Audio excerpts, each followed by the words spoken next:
அப்ப தேவன் உங்களுக்காகவும் எனக்காகவும் நிறைய சுதந்திரத்தை ஆயத்தம் பண்ணி வச்சிருக்கிறார்.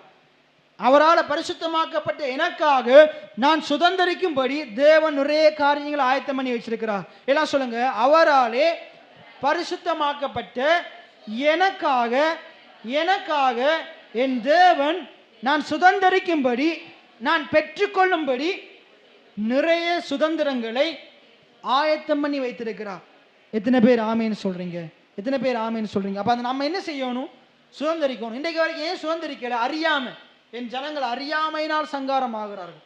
அறியாம தேவன் எனக்காக வச்சிருக்கிறார் என்று தெரியல. தேவன் எனக்காக நன்மையை வச்சிருக்கிறார், கிருபையை வச்சிருக்கிறார், தேவன் எனக்காக நிறைய காரியங்களை ஆயத்தம் பண்ணி வச்சிருக்கிறார் என்று எனக்கு தெரியல, நமக்கு தெரியல. அதனால இன்னும் சுதந்திரிக்கல. ஆனா இந்த சத்தியம் உங்களுக்கு என்ன செய்யும்? தேவன் உங்களுக்கு ஆயத்தம் பண்ணினதை ஆவியானவர் இந்த சத்திய வார்த்தை மூலமா வெளிப்படுத்துறார். எத்தனை பேர் ஆமேன்னு சொல்ற?